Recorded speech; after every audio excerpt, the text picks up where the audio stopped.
And we are here to talk all about mules and donkeys for the next 60 minutes. If this is your first time ever hanging out with us, welcome. We are thrilled that you're here. I speak for Steve saying you're in the right place, and if you've got mule and donkey questions, this is the place you're going to get them answered. Steve, how are things going out there in Queen Valley today? Oh, I'm messing with this Conway Buckles. Don't you hate Conway Buckles? Conway Buckles are the worst, unless, well, we'll get into that later. Horrible. Yeah, I was talking with a guy yesterday, a good friend of mine. I'm going to go hunting in Colorado. Yeah. And he said, "Oh man," he said, "them Conway Buckles, they're terrible. They're just, I hate them. I don't want anything to do with Conway Buckles, you know." And he was, anyway. You know what? They're faster than a regular buckle. That's because people use it incorrectly. Okay? So we'll talk about that a little later on. What's going on? We will talk about that a little bit later on. Steve, we're going to take 60 minutes here.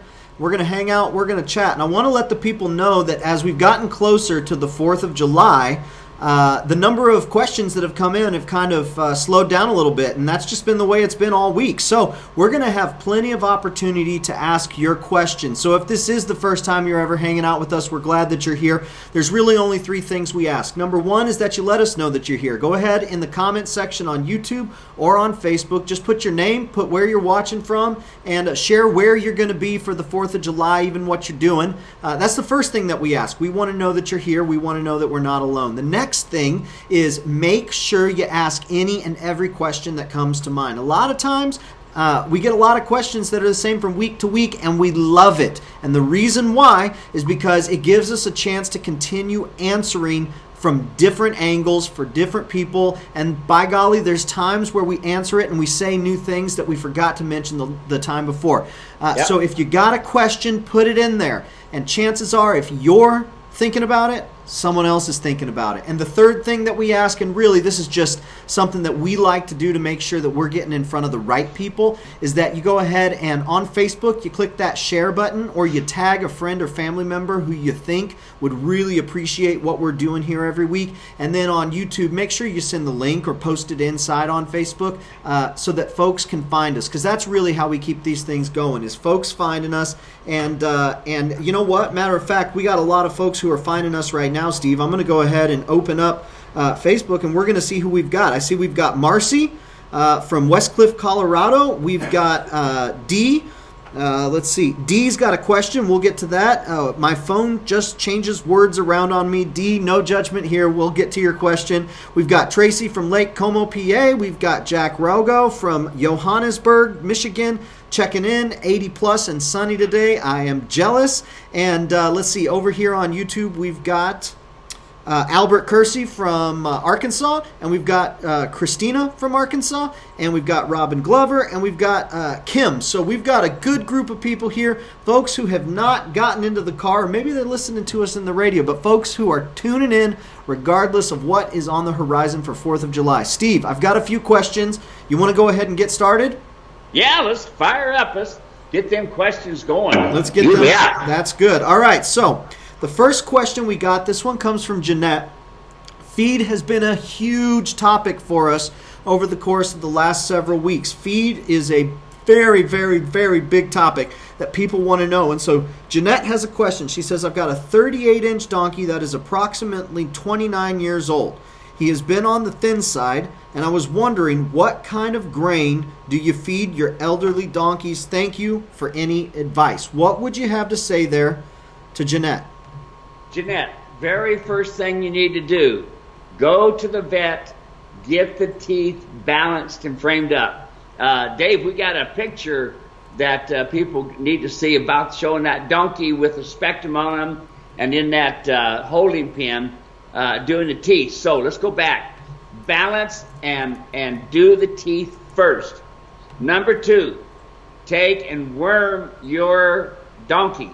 If you are out in a pasture, you need to do it at least twice a year, because there's a lot of things they pick up out there that's not good for them. Okay, once you get those 2 things out of the way, then comes the feed. Number 1, it's rare that I'm going to tell you to feed alfalfa hay. Extremely rare. I don't like you to feed alfalfa hay. unless you're feeding an elderly mule or donkey that is 25 plus years, you're pretty much, he's just a pasture ornament. It doesn't make any difference if he gets fat pockets or not. Matter of fact, Uncle Bud, when he was 97, he used to eat ice cream for lunch and for dinner. And at 97 years old, who cares? Just as long as he's happy, right? So let's go back.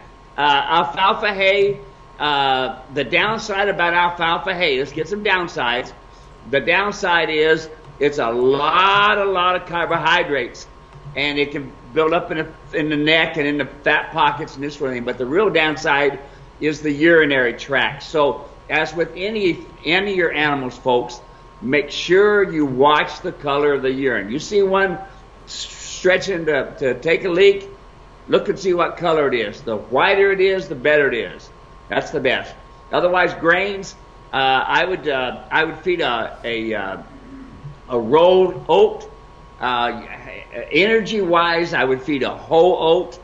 And I would keep feeding in front of him just as much as you want. I don't know how long you want to keep the donkey around, but you want to keep his feet trimmed up and this sort of thing, because that could be a real problem for him as well. But get the teeth balanced, get that complete, and then once the teeth are done, get the worming done, and always switch out worming. I prefer Zamectin to start with.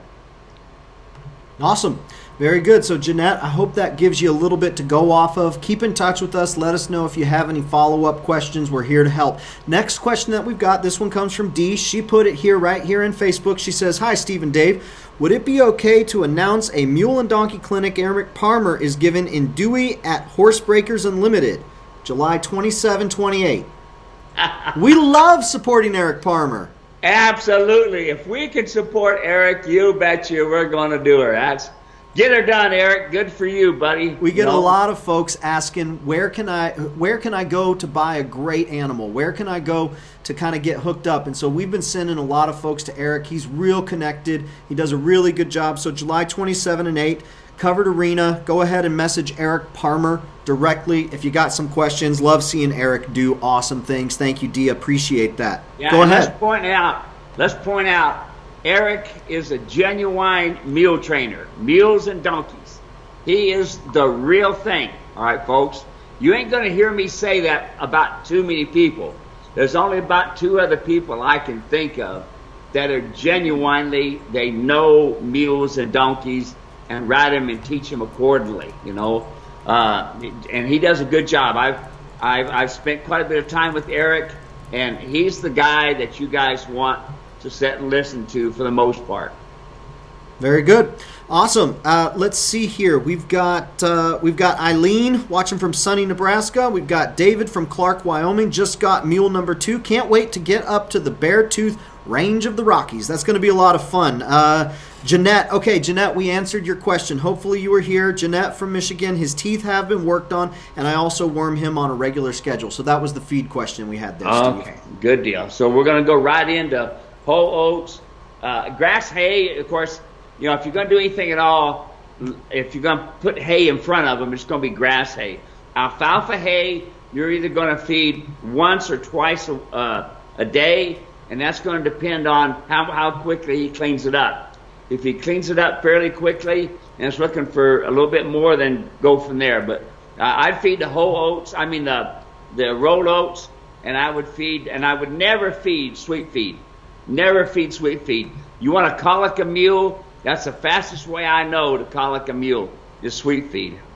All right. So we are having some technical difficulties over here with Facebook. I'm not sure what the deal is. So what I'm going to do is I'm going to go ahead and I'm going to put the link. Let's see here. We are having some technical difficulties. You know what? While I'm doing this, Steve, go ahead, talk about those Conway Buckles. Go ahead and go into that. Let's let folks know that they've been using the Conway wrong if they hate it, and when they use it right, they're going to love it. Talk to us. I was talking to a good friend of mine in Colorado the other day, and Phil was just having a terrible time. He sounded more like a sailor than he did a mule man. Ha ha, if you believe that one. But here's the deal. You see this? This is what people do right here. They pull this strap right here all the way through. Don't do that. This should not look like this at all. That end of that hole right there, that hole right there, that should be the very end, or the part that's in the peg of your Conway. So your Conway should look like this right here. You see that? Now notice that strap is not coming out the bottom like this one is. Let me find it. Where'd it go? There it goes. See the difference? Major difference. When you folks are adjusting Conway buckles, they end up looking like this. You see that? Strap hanging out the back. It shouldn't do that. Should look like this. Now watch this. I tell people all the time when I'm at my clinics, they say, I hate Conways. I can't adjust them. Yada, yada, yada. Well, listen. The place to put a buckle is definitely right here on the breeching on the bottom, because you're going to be adjusting it a lot. But don't ever try to race me with adjusting a Conway buckle compared to a regular buckle, because watch this. Here's my Conway buckle. I push on it right here, and I pull it down, and boom, it's adjusted. Just that fast. Just as fast, if not faster, than a regular buckle. But notice what I did. Notice the peg right here. You see that peg? This end of this must stay in that peg. And then you can adjust it. Make a big loop like this. A big loop. And pull her down. And she's adjusted. Boom. That fast. Just boom. There it is. That fast. Now, this is beta. This is smooth. It's easy to move around. It's 650 psi per square inch compared to leather at 250 psi. Far superior to leather. Don't ever try to outdo this beta. It's got a nylon core in the middle. It's great. You can pull a pickup truck with this thing. Great stuff. Besides that, with beta, you don't have to oil it. You can take a little Windex and spray it off, or the first thunderstorm you ride in, you'll get it clean. But folks, don't misuse that Conway buckle. It should never, ever look like this. Should not be pulling it through. This end needs to be in place right there. And if you want to adjust it, you just push up on it, pull it down, and I'm done. It's adjusted, ready to go. That fast. But if you have leather, if it's binding up, that's not the Conway buckle's fault. That is your fault for not getting the leather oil. When you get leather breeching, you get my breeching, you take it, and it gets in to you, don't just put it on your saddle.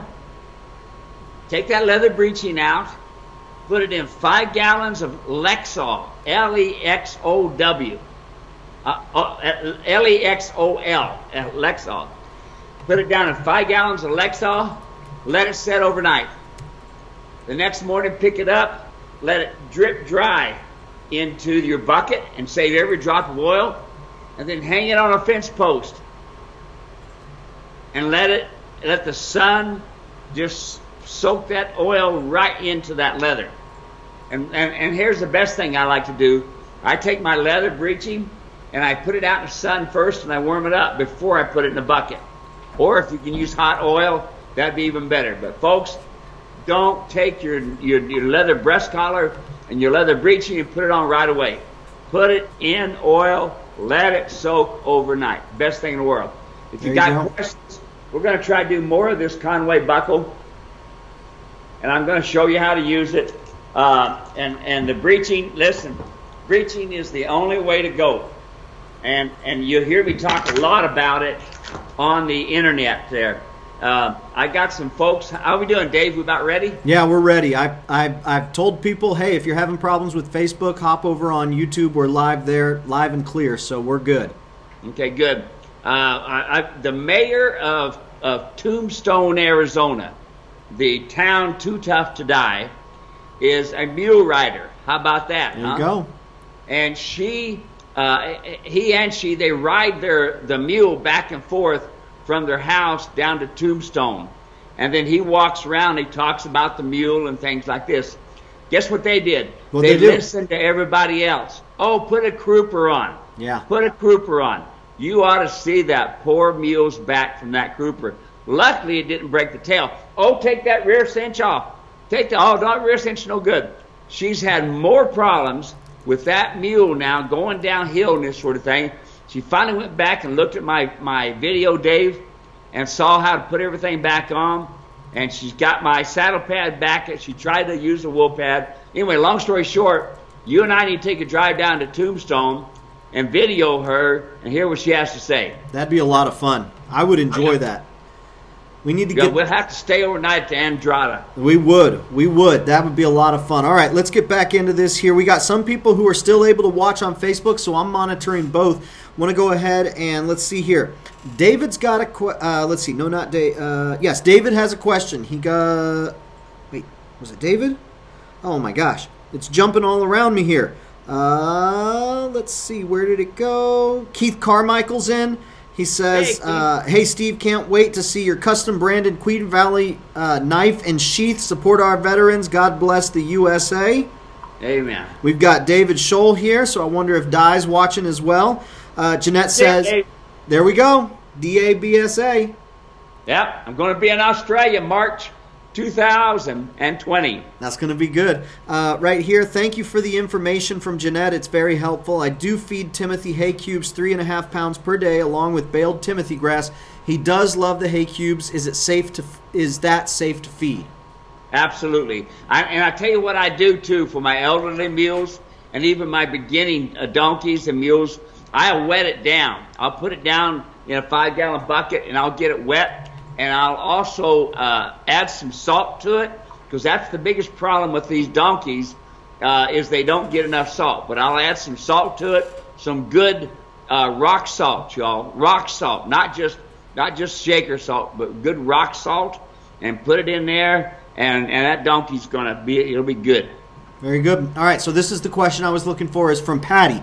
Patty says, can you address if they make kid mule saddles? I am a small female and I ride a 14.5 Western with my horses. What do you have to say there about kid saddles? Of course, I was out there at the Andrada Ranch with my 3 boys, and we had my 7-year-old. He hopped into the full-size saddle that I was riding in, and he was all right. Then we had, I think, a couple kid saddles that you had put up there. Talk about kid saddles for mules.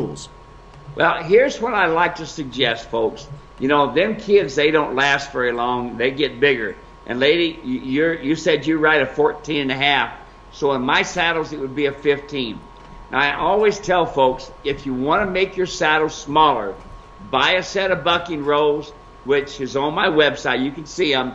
Buy a set of bucking rows, 2 screws. You can put the bucking rows on, tighten in the middle, and then you can go from a 15-inch to a 14-inch. The downside is, folks, and you got to think about this, resale value, you know, at 14-inch saddles, in 25 years, I've probably sold maybe 3 or 4 of them. Resale value is horrible. So a 15-inch, put a set of bucking rows on it, you're set. Very good. Okay, so I think I found out the issues. I think we've been having Instagram and Facebook issues today across the globe. So that could be, it might be back up overall, but that could be why we're having issues with Facebook. So folks, if you're on Facebook and you're having some problems getting it to reload, go ahead, hop over to YouTube. I'm going to go ahead and switch my comment looking over to YouTube. But there was a question here. Let's see. This was from Linda. Linda in Central Ohio. I rode my mule Theo for the first time last week. Went around my pasture twice, peaceful as can be. If you remember, I had my knee replaced in December, and we got Theo so I could learn to ride again after my joint replacement, and I did. How awesome is that? Awesome. Yay. Good for you, Theo. We love hearing that. That's great. Yeah. All right, I'm hopping over to YouTube. We've got all of our friends over here on YouTube. So let me get caught up here. We've got Daniel from Oracle. We've got D over here on YouTube. Yeah, Christina just sent a message, says Facebook is down today for live and uploads. So just FYI, thank you. We've got Jerry from Benson, and we've got Linda here. Let's see. She put her Theo question. All right, so I've got a couple more questions that are over here that we've got. This one is Mule Foal. Kim emailed in. She says, my mule is 3 weeks old, and I'm working on halter training. However, the full halter I have is made for horses, and it does not stay up. She is making great progress, but I can tell the halter will be a problem. What do you advise, Steve? Yeah, well, with one that young, I would just take baling twine, and I would make a come-along hitch, and I would use very little movements with it in the very beginning. Then as they progress, I'd go ahead and go to the regular come-along rope. You don't need a regular halter on this young of an animal right now. You just mainly got to get good communication. You cannot get good communication with just a halter. If you know my foundational training, it is come along hitch first. As you progress, as the mule and donkey starts getting to where they're more fluent, they're more giving, they're more listening to what you have to say, then you can start adding a halter and adding a combination of the halter and the come along hitch together. Then eventually you'll get away from the come along hitch and go strictly in the halter. And remember, folks, a foundation is not 6 hours, it's not 6 weeks, it is 6 months. 6 months. So when you're training and you're working with your foals or you're working with your older mules, whatever, it is a 6-month program. People say to me all the time, well, I quit using the come along hitch about the third or fourth time because you're doing so good. No, folks. Listen. They only will do good in bits and pieces over a 6-month time frame. They do not get trained in 30, 60, 90 days. Get that out of your mind. They don't do it. Don't ever send a mule or a donkey to a trainer and say, okay, you got 30 days. Don't do that. 30 days just gets them to thinking, but that's another whole story. So one thing that I want to follow up with, and no one's asking this question, but it's one that when you bring it up, we get quite a bit of follow-up, and that's the idea of the 3, 6, 9, 12. So what you'll say, folks, if you listen to Steve long enough, you'll hear him say, now I go around this side, I do it 3 times. As soon as I get 3, I quit. And I put the mule up, or I move on to something else, and then I come back next day or a couple days later, and I do those first 3, and then I do 3 more. Can you talk a little bit about that? Why 3? Why 6? Why 9? Do I need to start over if I get all the way up to 12, or if I get up to 9, they can't do 12? Do I go all the way back down to 1? Talk a little bit about this training piece, and talk about how often I need to do that 3, 6, 9, 12. Okay, so 3, 6, 9, 12 comes to me biblically. Christ rose in 3 days. We have the Father, Son, and the Holy Ghost. That's just one thing. And then 12 disciples changed the world. So let's go on. 3, 6, 9, 12. What I have found is that when people, they want to look at so many times around or so much time. They want to say, okay, 10 minutes and we're done. Don't do that. 3, 6, 9, 12 will give you basic steps. So we do 3. Let's just say I have my mule with the come-along hitch, and I go around in a circle. My first one's not bad, but, I got the head in the air just going around. I put the second one around. The second one, he tries to run off from me. So I start over again. Then I go 1. The second one, he does better. 2. Good. Third one tries to pull away from me again. I stop. I start over again. So I just don't take the first 3.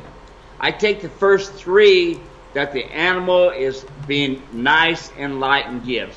It may not be perfect, but it is close. So round once, kind of head's kind of in the air. 2, head's down a little bit lower. 3, head's down a little bit lower. I quit. I went clockwise 3 times. Now I have a foundation. Now we go counterclockwise. So 1, 2, third one, the mule pulls back and pulls away. Well, wait a minute. Why did he do that? Because on the right-hand side you did good, left-hand side you didn't. You got to remember, your mule is 2 mules.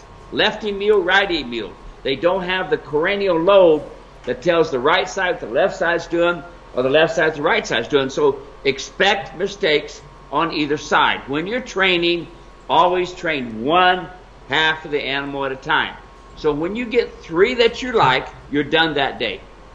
Then you go back the next time you train, and it doesn't have to be the next day. I would prefer it not to be the next day. Wait a couple days later and do those 3, and they do them, and you remember how good they did from the first time. You do those 3, and then now do 3 more. Now you've got 6. Now you say, okay, by golly, I got 6, we're going good. You wait 2, 3 more days, a week, that's okay. Folks, when you have a good foundation set, you do not have to train every day. 4 to 6 hours a day is a lot of training. A lot of training. So think about that. A 3, 6, 9, 12 works beautifully. After 12, you can mix and match. If they should become a problem, go back to your foundation again. Will there be a problem? Oh, yes, absolutely. Things happen. They do not stay trained, just like your car doesn't stay tuned. So you mean if I go out, I'm looking to buy a mule, and I see a mule that rides well, nice and smooth, that the rider listens to the rider, nice good communication, side pass, goes backwards just fine, turns, everything good, that doesn't mean that that's going to be the way that it is a week, a month, a year from now? Nope, it's not going to happen. It's going to happen one day. You're going to have, boom, you're going to have a problem. And it's going to be. I was riding almost 4 weeks ago now, a 22-year-old mule, had lots of experience, great mule. And my puppy went by her, scared her. She jumped up in the air to kick at the mule. When she did, she started bucking. It put my pelvis out of place and 3 vertebrae in my neck. They're an animal, just like your car. Your car's got a bumper on the front when you make a mistake, and on the back when somebody else makes a mistake. Things happen. No, you're right, David. They are not going to stay tuned. Yeah, very good. Well, hopefully that's some encouragement to some folks out there, because I know we get those messages quite frequently saying, I went, I looked at Peanut, Peanut did everything right, I got him home. Does Peanut just hate me? Is that what it is? Does Peanut just hate everything that I'm doing? And no, it's not you. It's the nature of the animal. I want to welcome everyone who's watching. I know that we're having some problems on Facebook, and I see a lot of folks have jumped over onto YouTube. So thank you so much for sticking it out with us and coming and hanging out. So if you are just joining in, if you're finding us just through searching YouTube, or this is the first time you're hanging out, my name's Dave. This is Steve Edwards. This is Steve Edwards right here, and every Wednesday we come hang out for about 60 minutes to talk mules and donkeys. Make sure you have everything that you need to know next time you get out there in the pen, next time you get out there in the corral, next time you go leading, you know exactly what to do to get the correction on those mistakes. Because here's the thing, if you don't know the right thing to do, you may apply something, see a little bit of improvement, but 3 months, 6 months, a year down the road, that one improvement that you made caused another problem that's just now showing up. Because the mules, they'll suppress a lot. They can take a lot, but eventually it's just going to get to one day where it's like, nope, that ain't it. I'm going to do it. You've been sitting up on my shoulders long enough. I'm not going to move on. So that's why we are here. If you're watching, please just make sure you say hello. If you haven't said hello yet, we want to know you're here. Say hello and where you're watching from. The next thing is go ahead and ask your question there. You have to sign in on YouTube. Sign in, ask that question. And the third thing is that you share the link out on social media where your friends and family are hanging out, if they are equine folks. If they like those mules, they like them donkeys, or you think they would. Because let's face it, everybody who doesn't know to like the mule or donkey doesn't know the mule or donkey. So we've got Andy. Watch Steve's video. Thank you, Steve. That's from Andy. We've got IH saying, I should have said, oh, he's got a question up. Hello, Steve. We got 4 mammoth donkeys. 23 hours later, we had an early surprise. Full mammoth jack. I should have said we rescued 4. Mammoth donkey 3, Jenny's 1, 10-month-old jack. Wow. That is a surprise, isn't it? Yeah, that's right. Yeah. Big surprise. Let's see here. Robin Glover says, hi from Houston. I did what Steve said with my Molly, and it worked great. Man, mules are a lot more fun than horses. That's a big secret that we want to make sure is not a secret anymore. That's right. Let's see. The next question that I got here And this one was emailed in. Let me get it back over here. This one comes from Marcy. On a whim, I rescued some donkeys. 2 of them came with surprise bundles. They had health issues, poor body sores, prior foundering on the adults, chronic. From the shoer says it's chronic, but not acute. I don't know what that exactly means. I do a lot of pet sitting for donkeys, and everyone that I care for is fed differently. One receives a small cup of pellets, 1 flake of grass hay 2 times a day. Another received 1 flake of grass hay 2 times a day. And the last group feeds half flake of grass per day per donkey 2 times per day. I'm confused on feeding properly, which is why I signed up for your feed video.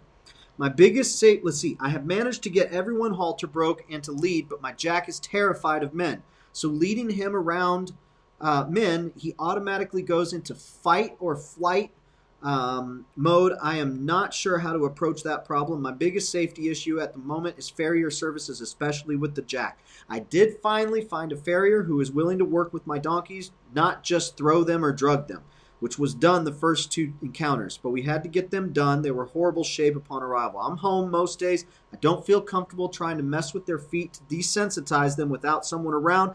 I'm afraid I'll get kicked in the head or something and lay out there until someone gets home. Not an ideal situation. Any input on this danger would be simply amazing. Steve, we get a lot of comments very, very similar to this. How would you go about helping Marcy? It sounds like she's got a couple issues here. It sounds like she's got feed questions. She's just got all of them on a different feed schedule, and she's wondering what she should really do. She's got a problem with the animal being afraid of men, and then she's got a problem with the farrier, problem with doing some work. What would you say there? Okay, number one, let's look at the feeding program. Folks, with me, I do really good on meat. I can eat meat and do just fine. You give me cereal or a bunch of vegetables, and I am starving to death in a short time. Okay, now same thing with your mules and your donkeys. Every mule and donkey has a different feeding program they need for their metabolism, period. Okay, out there, you go out to my place where I've got the mules and donkeys out there, and there's 10 corrals on each side and a roof over them. And guess what? Every mule and donkey has its own stall, 10 foot wide, 20 foot deep, and every mule and donkey gets fed different according to their need. Okay? If they're a young mule, I'm going to feed them one way. If they're a young mule and I'm training them, it's another way. If they're an older mule and I'm fixing problems, it's another way. And it's going to depend upon the type of work that they're doing, how much standing around they're going to be doing, and this sort of thing. Now, here, they don't stand much.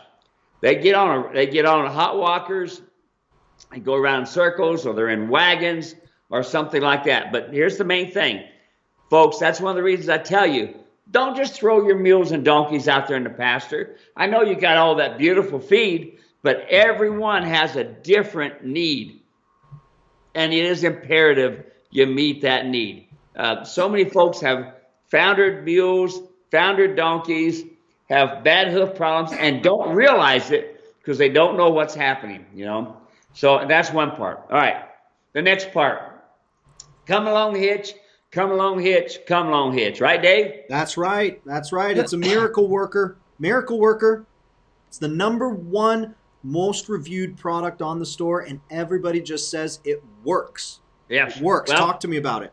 All right. Now, we've seen in, pardon me, in the video that I have, you see me go to pick up the foot, the mule give me a hard time. I go to pick up the foot again, the mule give me a hard time. Notice I quit after the second one. Once you do it twice, it can become a foundation. Don't want to do that. Yep. Don't want to do it a third time. Then it's the foundation for sure. I put the come along hitch on him, and guess what? I could pick up them back feet, and the mule was more than willing to let me do it. You know, watch those steps that we do there, right, Dave? Yep. All right, now, the other part is my video called Doctoring Your Mule. Teaches you how to use a twitch the way I like to see it used, okay? And it's a wonderful thing. I have castrated, I have doctored, I have stitched these mules and donkeys all kinds of ways. But the way I see me use that on the internet, if you got one that's got an ear side problem, my doctoring Mules fixes it. If you got a problem with them not standing still with the vet to give shots, my doctoring video fixes it.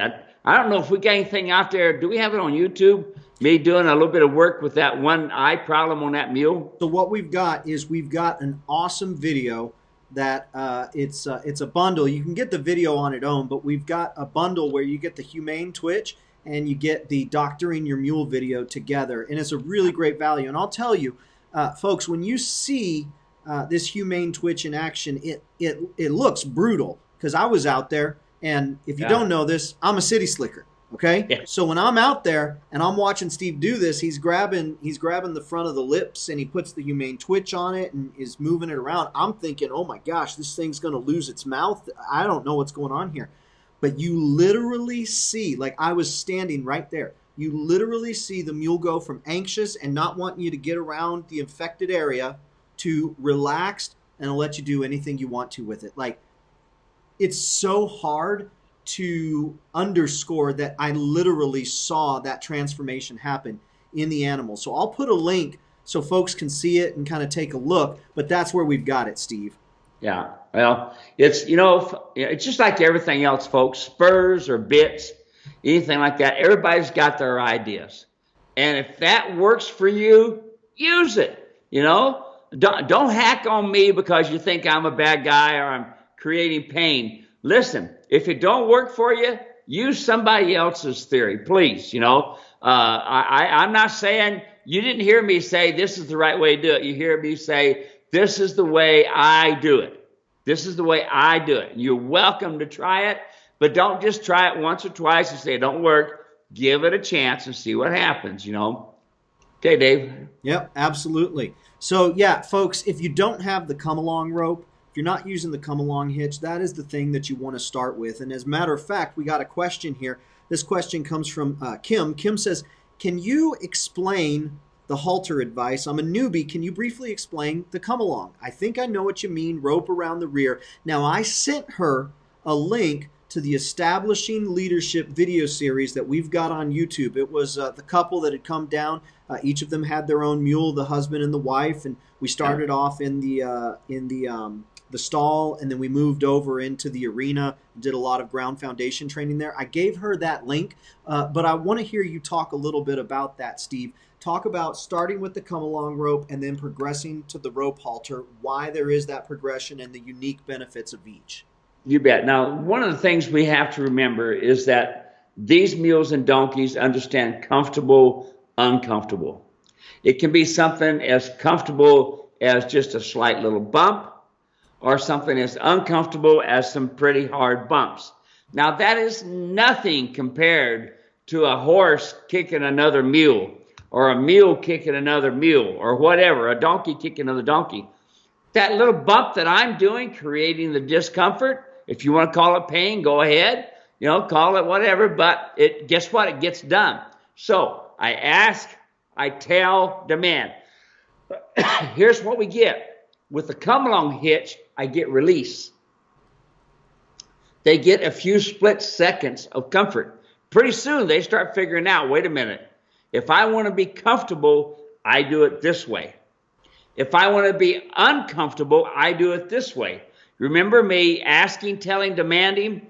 The mare, she asked that the mule don't come no closer. She pins her ears. She tails by pinning her ears, swishing her tail. She demands spin and kick, folks. That's what it is. So what we have here with the come-along hitch, it communicates to the pole back behind the ears. It communicates across the top of the nose and underneath the chin. And every time you bump and you bring your hand back up, that split second of coming back up takes the pressure off of the rope, gets the animal comfortable. That right there, folks, is what the animal's looking at. Pretty soon, and a lot of you, you're gonna hear a lot of people say, wow, within literally minutes, it's working. I can use it in the saddle, or I could do it in the ground. Now, I was talking to a guy today from Idaho, president of a chapter up there of backcountry horsemen, and he was asking me about his colts and stuff. Listen, folks, it's okay to get in a saddle and lead your colts with the come along hitch. It is okay to do that only if you've done your groundwork first on the ground. That's why I send you a DVD with you, so that you can learn by watching somebody else make mistakes. You can learn by their mistakes how it gets done, and it works very well. Now, don't just go to the rope halter. A lot of people think they'll put the rope halter, it's the magic button, we fix it. No, no, no, no, no. The rope halter is the second part of the way I like to train. The come along hitch communicates to the pole, across the top of the nose, and underneath the chin. The rope halter communicates to in the nose right here, on the chin right and left, and on the pole, if it's adjusted correctly. There again, you'll tell a horseman right off the bat. If somebody says that they're a mule trainer and they have their halters misadjusted way up high, they don't understand the donkey side of the mule to train. Absolutely. And that's one of the things that we'll hear sometimes is folks will start talking about, when someone knows about mules and donkeys, they say mule and donkey. If they work with horses and they're trying to work with mules and donkeys, now they may be trying to do a good thing, and we're not questioning that. But what we're saying is you're going to hear them start saying the horse, the horse, the horse. That's the thing. It's not a horse. It's a mule. It's a donkey. The mule has the donkey side in them. And so when you hear someone out there trying to teach and train, if they continue to refer to it as a horse, there might be some good things, right, Steve? We've seen that. There's some things that, hey, if that works for you, go ahead and do it. But what we're saying here is Steve learned specifically from the mule, from the donkey, and we make adjustments there. And I say this almost every single week as someone who's an outsider who has not spent my life around livestock, around these larger animals. I share this almost all the time because the most brutal treatment I've ever seen of a mule or a donkey is from another mule or another donkey. That's the worst I've ever seen one treated. And from everything that I've been learning over these last 10 years, that's the way it is when they're out there on their own. There is a leader. They're looking for that herd leadership. Am I picking up on it right, Steve? Yep, exactly. Exactly. Natural horsemanship, folks, isn't putting a halter on. That's not halter. That's not natural horsemanship. Watch and see what they do. That'll change your whole perspective. I have so many people say, well, I've been able to do it like this. Well, good. I've probably tried that too myself. What I see, folks, is end result. I know what 40 years has taught me. And I know end result says, yeah, I may have been doing good with that smooth snaffle bit. And then one day, that mule grabbed his butt and took off running. Wait a minute. I was doing good. No, the mule was showing me little by little, throwing his nose in the air, elevating his head, things like that he's going to get me. Same thing with the rope halter, same thing with the come along. You feel in your hand just a slight little push pulling against you. Don't pull it back against him. Bump. You'll get more done bumping than you will a steady pull. See, I'm going to have to take the bump, bump, bump into all my tug-of-war matches because everyone on tug-of-war is trying to pull, pull, pull.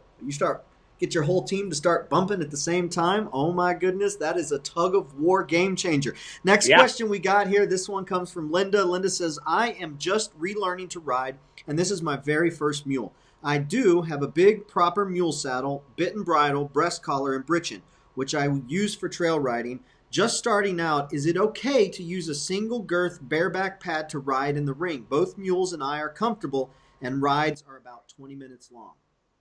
Yeah, something like that. Yeah, you're riding bareback essentially.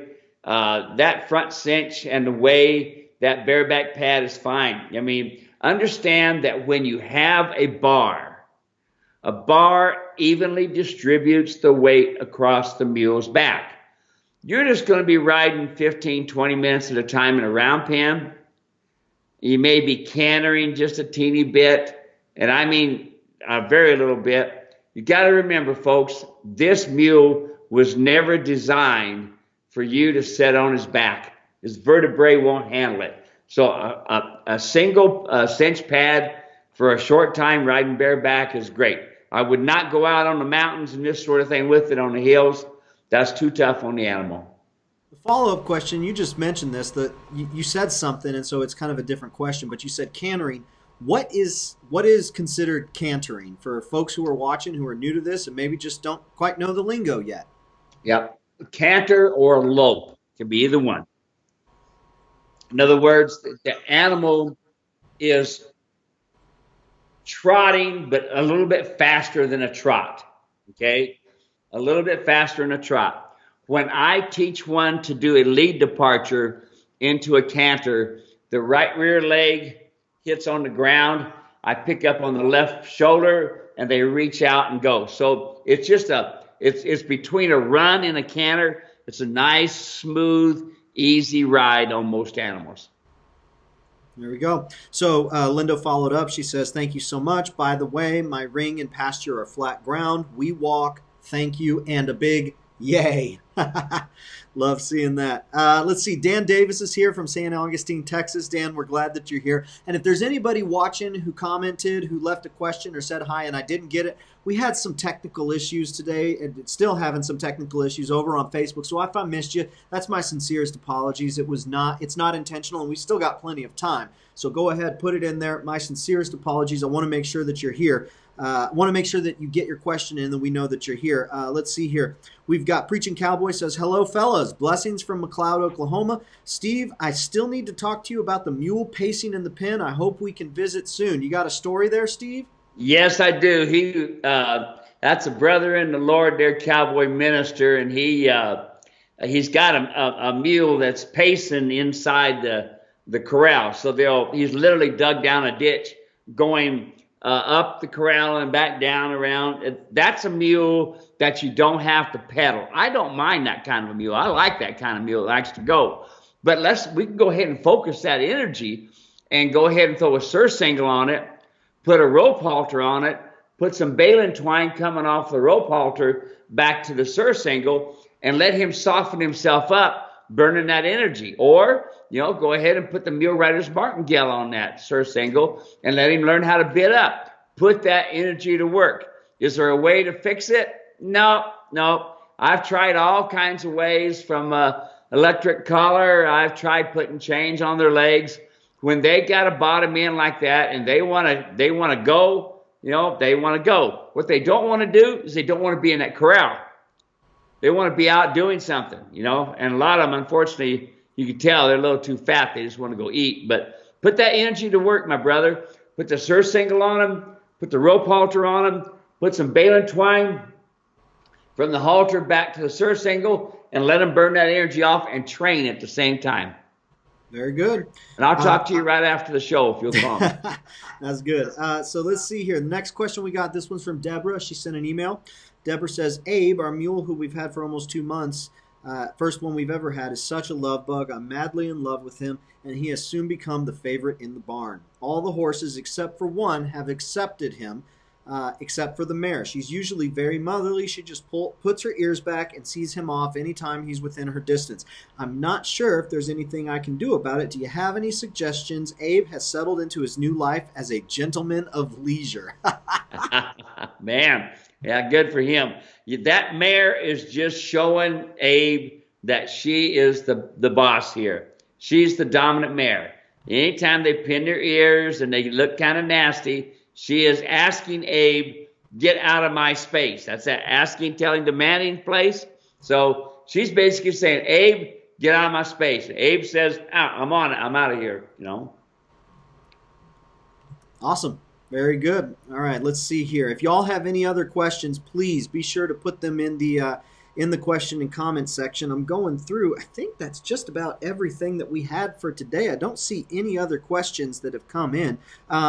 Steve, you had some. Yep, there you go. That's what I was about to ask you about. Tell me about what you got going on right there. Well, y'all see that T-shirt? We see that. It. Is the Woodbury fire that we have going on here in Arizona right now. My fire station that I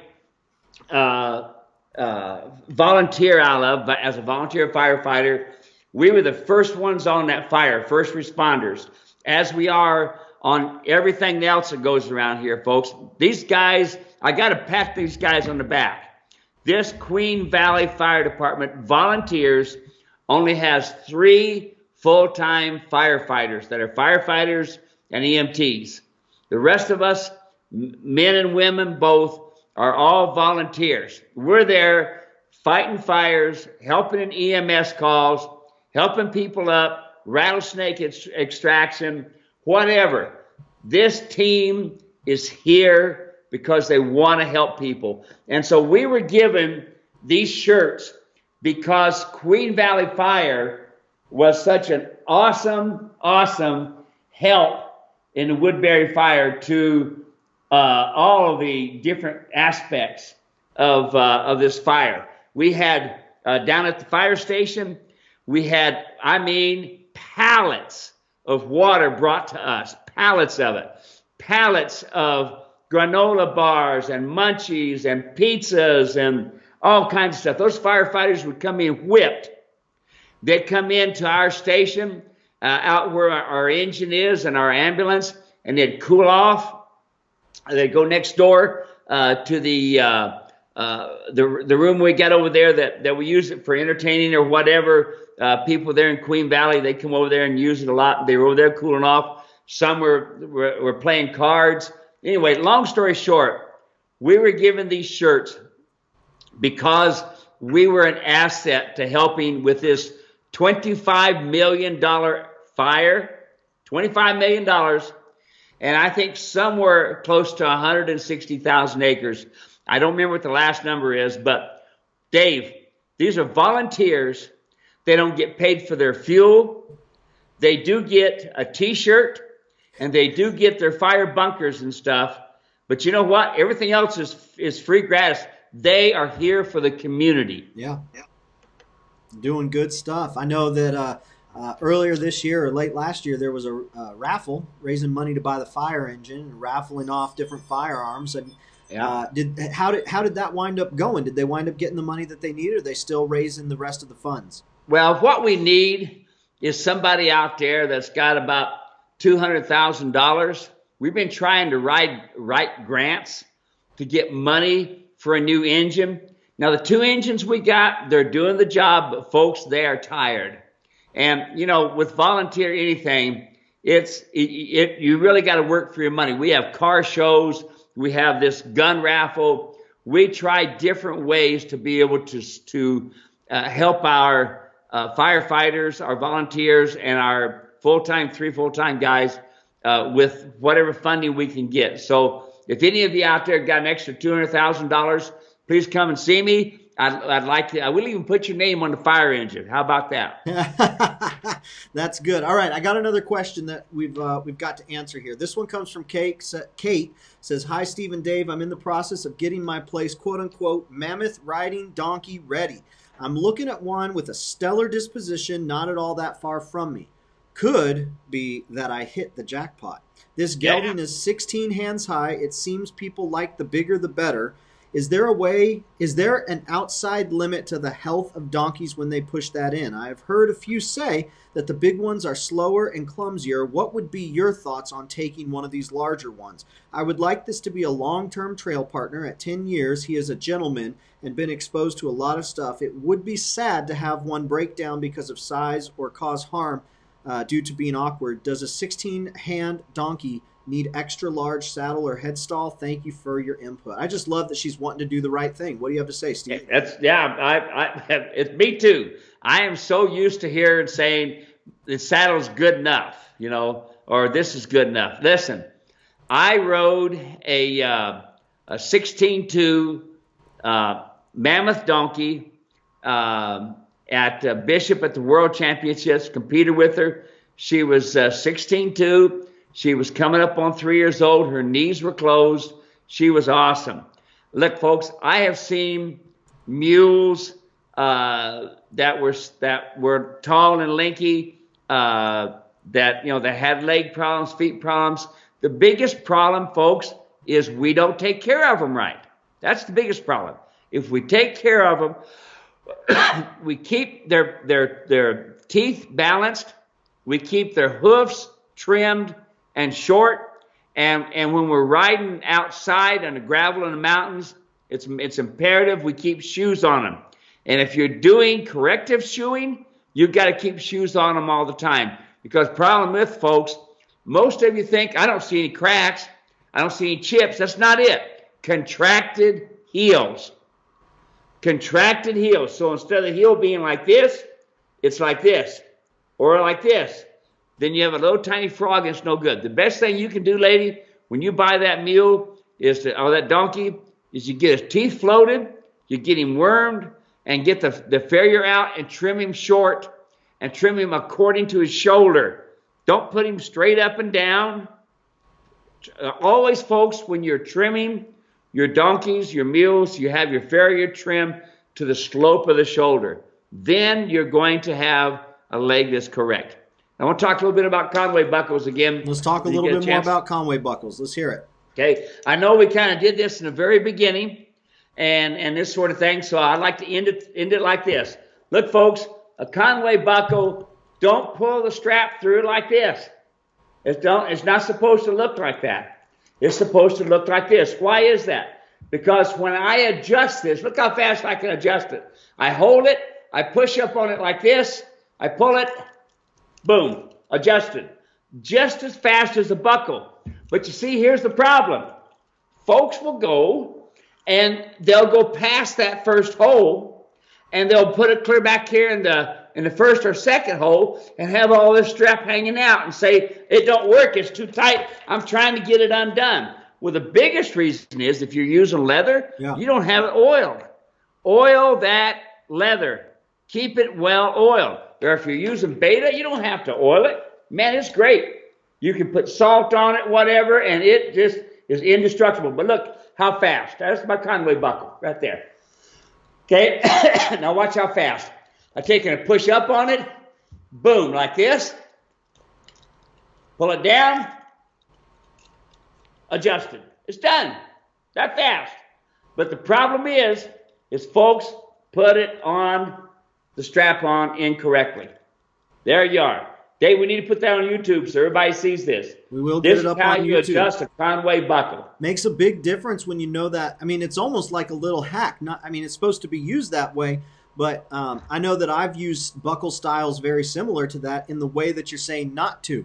And when you're showing it like this, makes a lot of sense. So yes, we will get that up there on YouTube. Now, Steve, we're just about done here, and before we finish up, I want to make sure that folks know we've got a 5 DVD set that we just made available via digital stream and download. So we've always had it available as a DVD, but now we've put it up online as a digital download, and it's right now through the end of today, it's 50% off. So usually the Donkey Saddle Foundation video is $60. We've got the live stream that we went ahead just to kind of celebrate putting it online. It's available for 50% off. It's been the biggest seller all week long. So if you've seen it and you haven't had a chance to purchase yet, go ahead and go grab it. If you haven't seen it, go check it out. If it's not for you, that's fine. But I wanted to make sure that I put it out there for folks to be able to tell, because what you got there, Steve? Hey, Keith Carmichael sent this to me. Oh, is that it? Yeah, I didn't mean to blunt in. I just wanted to have you talk while I showed it to you. Oh, yeah, that's good. Well, hey, while you're looking at what Keith Carmichael sent Steve, click the link I'm about to put in the YouTube comment section there. Go over, check out the Donkey Saddle Foundation video. Steve, tell me a little bit about the Donkey Saddle Foundation video so folks know if this is going to be something that they can use immediately or something they should get now because it's on sale and then eventually use. Are you kidding me, Dave? They're saving $20. No, $30. $30, Steve. $30. When I first saw the price on that, I had 2 of them go out today. I thought Dave and them screwed up. They put it on the store wrong. But I remembered that you changed it. $30 you're changing. So if you're saving. So folks, if you get a chance to save $30, do it. I mean, you can buy a Burger King now, you know, but yeah, just take and go buy that DVD now. If you don't have a donkey and you want to get one, buy it now so you can start building the communication. You start learning the words to say and see how I did it. This is a beautiful donkey I trained up. Would it still work for a mule? Absolutely. Yeah, absolutely. I always tell folks, use my DVDs for training on a mule, or use my DVDs for training on a donkey. Just because it says mule foundation training, you can still say donkey foundation training. Just because it says donkey foundation training, you can still use it on your mule. So, hey, Dave, that's a great idea. You know, that saddle foundation, steps that I use on this donkey is the same steps I use on the mule. Very good. And so I wanted to make sure that folks know, sometimes we recommend Steve stuff, sometimes we don't. Sometimes there's free things out there that'll help you. Sometimes it costs a little bit of money. But this one right here, things don't really go on sale, quite honestly, because we price them as low as we can while maintaining profitability and keep showing up and doing these sorts of things. But when they do go on sale, we want to make sure that folks know. So, Steve, that's it for today. Anything you want to say before we close out? Say Happy 4th of July to everyone. Notice this knife. See, it says Queen Valley Mule Ranch. There it is. Now, with every one of my saddles, I send out a nice knife like this. Oh, my goodness. I did not know that. Yeah, not the case, but the knife. A nice knife like this. But with every single order, Dave, I don't care if you buy a come-along rope or a video, every single order, I send out a knife. You'll get a knife with your order. Now, you buy a saddle, you're going to get this high-dollar one. How many of those high-dollar ones do you have right now? I probably got about 100 of these high-dollar knives. We'll go through those pretty quickly. Oh, yeah. Now, you know, the ones where somebody buys a DVD or come-along rope, those are black-handled, but they still have right on the blade, they have my my information. It's my card. You know how some people pass out a card, it's a piece of paper? I do. When I hand you my card, I say, here's my card. And I flip this baby open, you know, and boom, there it is. And people are amazed. Listen, you don't lay around. This right here is a nice knife. When Steve hands out his cards, he wants people to get the point. Yeah. That's what you call a dad joke right there. Yeah, I wonder where you got that one. Good for you. You know? Good. But you're a sharp kid. All right, I'll take it. Steve, that's everything for today. Thank you, everyone, so much for hanging out with us.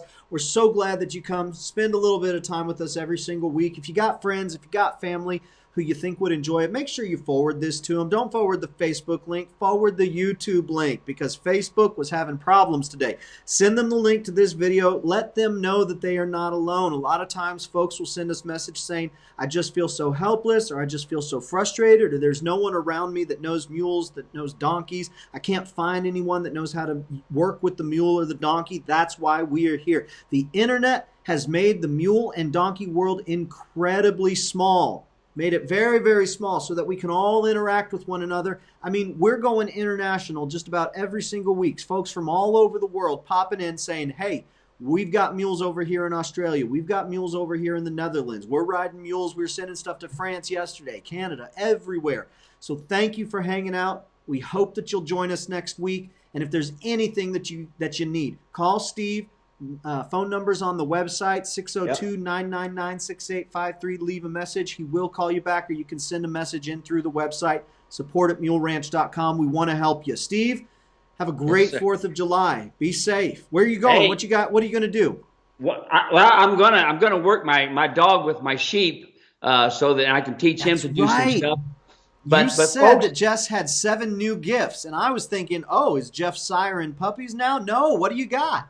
I got sheep for him so he can work sheep. Cattle a little bit more difficult to work, you know, on the ground. Yeah. I like to work them from mule back. So I got him 7 sheep that they're withers. In other words, they're castrated males, and Jess can work them. And Jess, he likes to work them cattle and them sheep. And so we'll be going down south here in a couple weeks and be working them cattle again.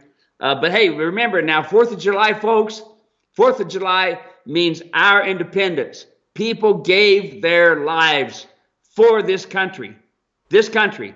Your first responders, your firefighters, your police officers, all those guys, they need your support, especially today when we have everybody that says, bad guys. Listen, you try to be on the end of a barrel and make a decision as to who's going to live and who's going to die in split seconds. going back to your first responders, your firefighters, your paramedics, your EMTs, any of your EMS responders, folks, those people are there to help you. But don't forget the men and women that are serving right now to protect you and I. This isn't just a barbecue day. This is the day to remember when America became America. That's awesome. All right, with that, we will say, God bless America. Thank you so much for spending a little bit of time with us, and we will see you next week. Goodbye, everybody. Blessings.